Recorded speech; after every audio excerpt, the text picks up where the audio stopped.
So when I had in my mind to make a video, it's so dark. Maybe that's just how the screen is because my battery's low. But when I decided to make the video, I'm like, I'm gonna focus on work.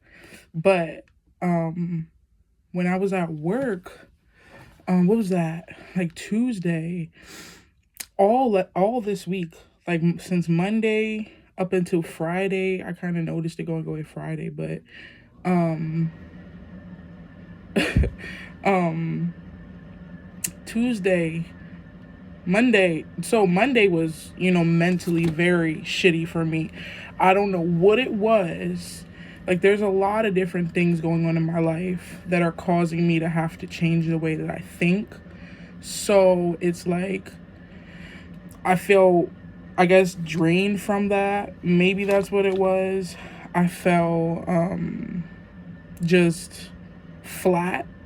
And it, like, some of it, at some points it wasn't like negative, but it just felt like this heaviness.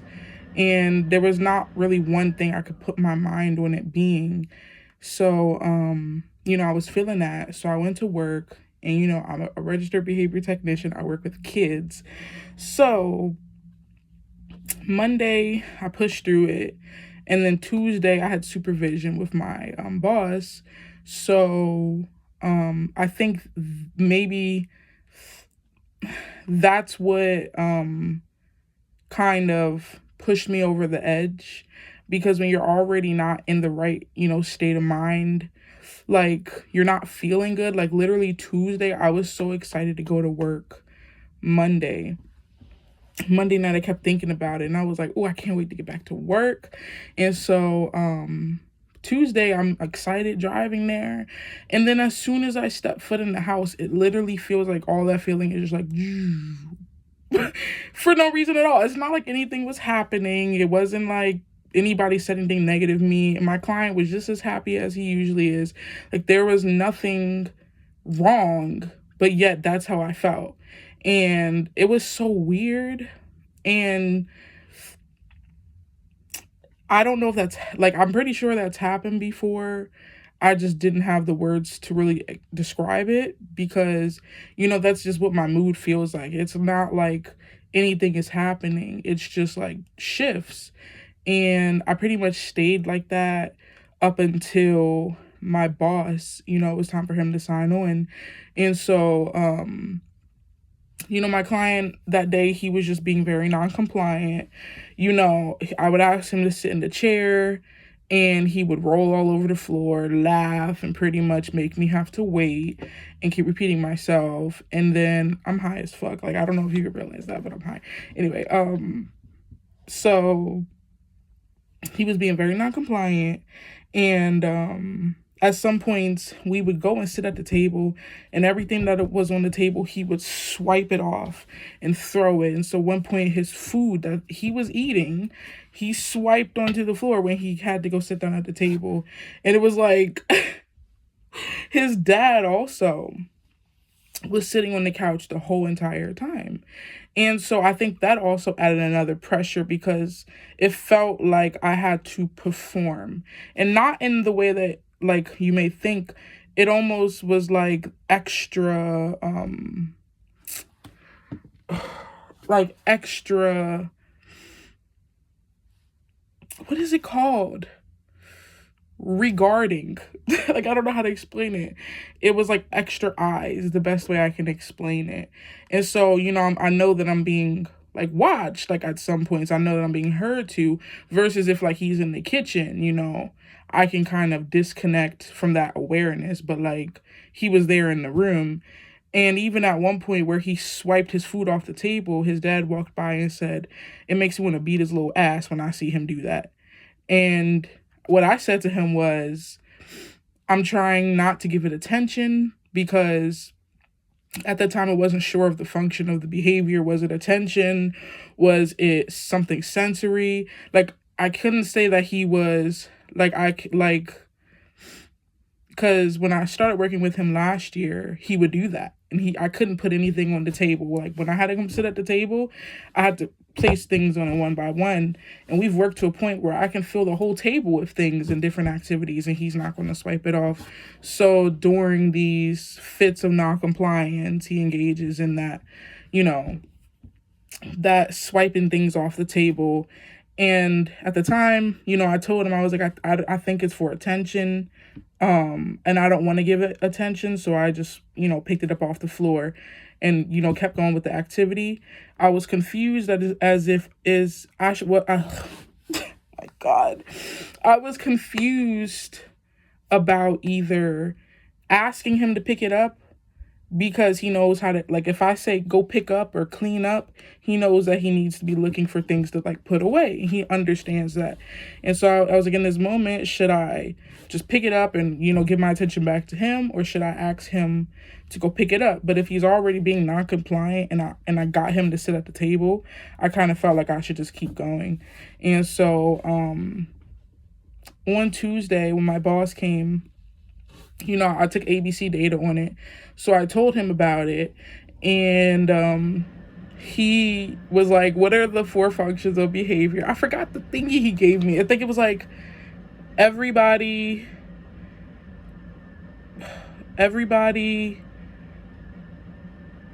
I don't know. But I know the 4 functions of behavior, and which are access to tangibles, attention, escape, and sensory. And so he's like, it's escape. He thinks that if he pushes everything off the table, he can get away. He wants to get away from that thing. And so I was like, okay, I have a better understanding. And he was like, I don't know. Like, looking back, I'm like, I was so damn dramatic. But, like, I was really not, you know, mentally good in that moment and during this week. And Tuesday just pushed me. And I was, like, saying things like, today is not the day. And, like, I didn't care that his dad was sitting there. I didn't think I was saying anything offensive. I was expressing my frustration with the situation. And then I was like, you already know what I'm asking you to do. Why are you being so difficult? Like, these are the things that I'm saying. I'm not thinking they're offensive because I'm like, it's the truth. Like, this is a factual statement. It's like, I'm not like, you stupid little boy. I'm not. I'm literally expressing that he's being difficult because he is being difficult. If you ask somebody to go sit in a chair and they know how to go sit in the chair, they understand what that means, and they choose to roll around on the floor and laugh and, you know, entertain themselves. And then when they try to get up from that space and go play with other toys like they didn't hear you and you got to block it off, like, no, he's being difficult. And that's exactly what I was saying. And I even said at one point, I want to go home and cry. I did. I wanted to go home and cry. I was like, I just want to get in my car, go home and cry. I was not having a good day. And then on top of that, my boss told me, he was like, you're only allowed to, because I was like, I don't know the policy on like breaks and stuff, but he was like there's no designated lunchtime, so you eat with the client. Well, that's what I heard you're supposed to do. You eat with the client, but I've never heard anything about taking, you know, time away or stepping away. And he was like, you're only allowed 7 minutes. I'm like, what? So I was like, can I go take my 7 minutes? And he was like, what's wrong? And I'm like, I want to get out of this situation. I even told him I don't even want to look at him right now. That's what I said to him. I don't even want to look at him. And that's how frustrated I was. And the more that I kept trying to get support from my boss, the more I kept feeling like rejected and not heard. I guess that's how I was feeling. And he was trying to like make it seem as if this is just something I'm supposed to be able to handle. And I'm like, okay, I understand your perspective. Like, I am there to help him. I understand that I need to be, let my emotions out of the way, but I'm a very emotional person. And I don't necessarily feel like that should disqualify me from a position because of my emotions. I feel like if there's a way, like I wanted to do, to step out, like if there's a way for that accommodation, you know, if there's a way that I can do that, then that I feel is, that wouldn't disqualify me, because then I have a way to relax, get my mind together, take that time. And he did say that if you take more than 7 minutes, you're not paid for it. So I'm like, okay, I will take a 45-minute break. Because sometimes, like some days, I don't need that at all. And I can go through the whole session. And it's a 6-hour session. And then days like that when I was like, I need to step out. And I even said that to him and he wouldn't let me go step out. So, the dad was sitting on the couch the whole time.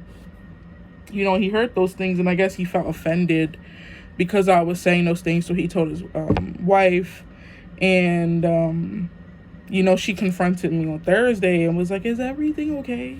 And I was like, no, everything is not okay. She's like, what's been going on? I'm like, I just been going through a lot mentally. And, I didn't think anything was wrong with my behavior because everybody heard me saying that I needed a break and he would not let me go. And he kept trying to tell me to stay.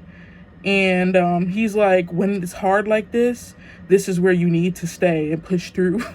And I'm like, no, I need a break. Like, I need to step away. Not even, and I was like, okay with the 7 minutes. I was like, I'll, go take 7 minutes.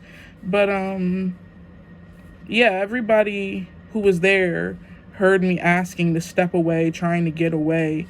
And nothing that I was saying wasn't the truth. And the dad walked by me and even said, I want to whip his little ass. And then even at one point, I think and like when I remembered this, I was like, when did this happen? Did it happen before I started saying those things or did it happen after I said those things? But there was one point when I was trying to get him to sit at the table and give me his toy that he was holding. And instead he ran to his dad who was on the couch and his dad picked him up and hugged him and he. And I'm like, did that happen, after I was doing those things? I'm like, maybe he did it to spite me. Like, he felt offended. So he was like, nah, like, I'm going to give him this love because you've been, hurting his feelings or whatever. And the mom, or like, what did it happen before? I don't know. But the mom going to be like, he can't speak. And I'm like, I know he doesn't like communicate in the way that we need, that he I know that he's non-speaking. Like, I know that, it would be very hard for him to advocate for himself. It would be very hard for something to happen, he gets hurt or something, and if lots of things can happen because he cannot speak. And so I understand that, but it felt like what she was trying to do is like overprotection. It's like I understand it's her child and, I'm saying that he's being frustrating and I'm saying that I'm in a bad mental state and I really don't want, literally what I said is I don't want to look at him. Like, I don't understand how she saw that and felt like I was attacking him when I said, this is something I actually said. I was like, I'm not good mentally, and he's not the problem, but he is the cherry on top. Meaning, this stress right here is the thing that's really, that's because it's right here. It's happening right now. It's urgent. And so, it felt like I felt offended that I felt offended that she was offended. Because I'm like, I'm not hurting him. I don't want to hurt him. The last thing I want to do is harm that little boy. I'm only there to help, and I understand that. And I understand that he's not going to, listen to everything I say. Like my boss said, he's like, otherwise you wouldn't have a job. And I can understand it, but the fact that she would put in her mind that I was trying to be mean to him, that hurt me. I think because it's I don't know, but that hurt me. And because I was hurt, I almost cried after she said that. I was literally pushing back tears, crying, because I felt like such a bad person. I literally felt like scum, a terrible person. And I, sat, pushing back tears and just, I felt that. And so I think the whole rest of the day I felt shitty. But yeah, that, and because I felt hurt, I started thinking about all of the things that I could do to hurt them. Like, I was like, I should block them and leave them wondering. Get them stressed out trying to find another therapist. Go ahead, like, hurt them, like, cause distress, cause problems for them. And then I was just thinking about all the ways that I could, I don't know if I should be saying this. I think it should. But these are the things that I'm thinking, and um, it's extreme. It's very extreme. It's very unnecessary because I need that job. I love my job. And for all that to happen because somebody was telling me somebody was, I guess, expressing to me their understanding of, what was she doing? She was confronting me about my behavior because she felt like my behavior was disrespectful. Because the thing she said to me was, he can't speak. And so she felt like I was doing something and it was unfair because he couldn't speak up for himself. And so I guess they felt like if he could speak up, for himself, things would have been better. Like, he would have been able to communicate to me how he was feeling and why. Like, I don't know, maybe I feel like I can understand it. Like, I even tried to put myself in her shoes and I was like, what if I had a child and they were non-speaking and they were really young and, I have a babysitter and I hear her, struggling with my child and saying things like that. Like, today is not the day. Today is not the day. Why are you being so difficult? Why are you being so frustrated? You already know what I want you to do. Yeah, I am not having a good day today. I'm so not here mentally. He's not the problem. You're not the problem, but you are the cherry on top. Like, if I heard that, I'd be like, oh, they sound like they need a break. Like, go ahead, go. If I'm there and I have the opportunity to take off, I'd be like, go ahead, go. You sound like you should not be here right now. That would be, I would step in. And while his dad was sitting there, he didn't step in at all. He didn't say, oh, go, you sound like you need a break. Why are you talking like that to him? Like, he didn't say nothing. So it's like everybody heard me asking for a break, but nobody was like, oh, go ahead. You sound like you need it. And so, it's offense and it's feeling, not supported. And this damn week. So it was weird going into session on Friday because at this point I'm like, okay, I can't trust these people. And how do I, like, I was thinking about being passive aggressive because I still want to express that my disdain, or not disdain, I still want to express my feeling, which is I don't like you right now. And so by being passive aggressive, I'm still being able to express it, but it's not like fully expressing it. And yeah, but I don't know what that says about me, but I do see a therapist, and yeah, but I hope that if you are a registered behavior technician, you advocate for yourself. Because in that moment, now that I'm looking back, what I should have done was just like pop my headphones out. Hey y'all, boss, mister, I'm going out. I'll be back in 10 minutes. Nobody would have stopped me. So I'm like looking back, I'm like, that's what I should have did. I should have just left. And if anybody would have had something to say, I'm like, what you want me to do? Like, I'm so glad that, I do have the luxury of working in home. Because in the clinic, I don't know how that would go.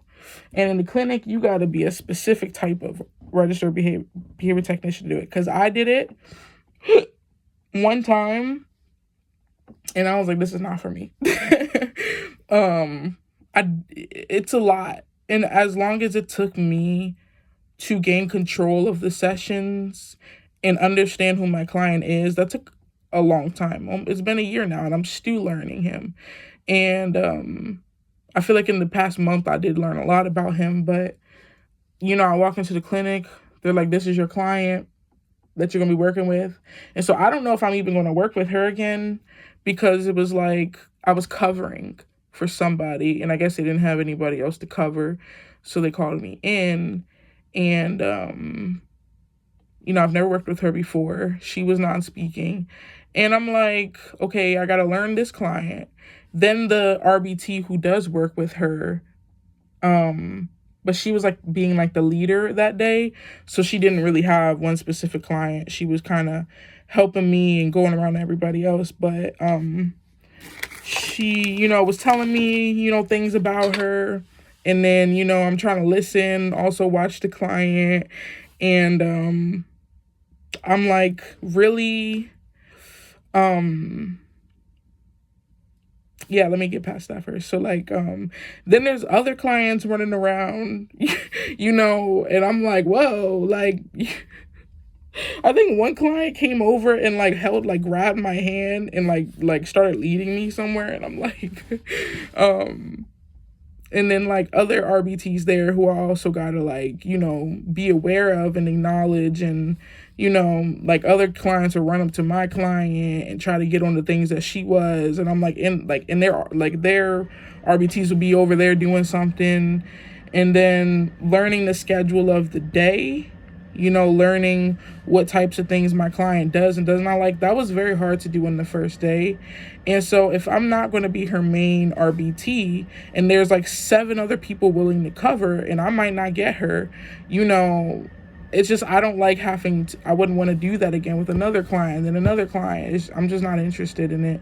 And also you got to change diapers. And I'm like, no, I don't want to change no diapers. My client, my personal client, his mom let me. She was like, do you want to change his diaper?